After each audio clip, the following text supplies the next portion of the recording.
പോലെ ഇരിക്കുന്നത്. അമ്മ, അമ്മയ്ക്ക് ഒരു ഗിഫ്റ്റ് വാങ്ങിയിട്ടുണ്ട്. ഗിഫ്റ്റോ? നീയോ? എനിക്കോ? സർപ്രൈസ് ആയില്ലേ? സർപ്രൈസ് ആവാൻ വേണ്ടി തന്നെ അമ്മ ഇട്ടിരിക്കുന്ന ചെരുപ്പ് ഊരിക്കാൻ. എന്തിനാടാ? ഒന്ന് ഊരേ. ഊരി. ഇത് ഇനി നമുക്ക് വേണ്ട. അമ്മേ, എന്താടാ? അല്ല, ഞാൻ അമ്മയുടെ ചെരുപ്പ് കളഞ്ഞതാ. നീ എന്ത് ബോളത്തരമായി ചെയ്യുന്നേ? അത് കളഞ്ഞ എനിക്ക് അകത്തിടാൻ ചെരുപ്പ് വേണ്ടേ? അതിനല്ലേ ഞാൻ പുതിയ ചെരുപ്പ് വാങ്ങിച്ചേ.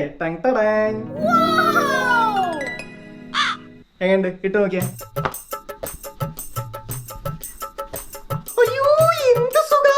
നല്ല സോഫ്റ്റ് ആയിട്ട് പോലെ. പഴയതിനെക്കാട്ടിലും നല്ലതാ. നല്ല സോഫ്റ്റാ.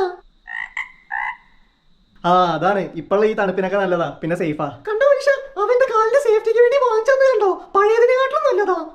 ഞാൻ വാങ്ങിച്ചു തന്നതിനെക്കാട്ടിലും എന്ത് ഗുണാ അതിനുള്ളത്? അത് അച്ഛൻ വാങ്ങിച്ചു കൊടുത്ത ചെരുപ്പ് വെച്ച് അടിക്കുമ്പോ നല്ല വേദന. അതുപോലെയല്ലത്, സോഫ്റ്റാ, വേദന ഒന്നും ഉണ്ടാവില്ല.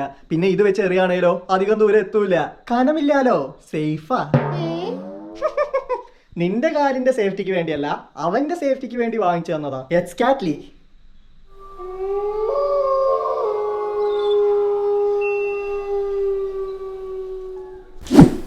ഹലോ, ഞാൻ നിങ്ങളുടെ ഒരു സോഫ്റ്റ് ചപ്പൽ പർച്ചേസ് ചെയ്തിരുന്നു. പറഞ്ഞോളൂ സാർ, യൂസ് ചെയ്ത് നോക്കിയോ, എങ്ങനെയുണ്ട്? സംഗതി പറയുന്നത്ര സോഫ്റ്റ് ഒന്നും ഇല്ല കേട്ടോ. കൊള്ളുമ്പോ നല്ല വേനുണ്ട്.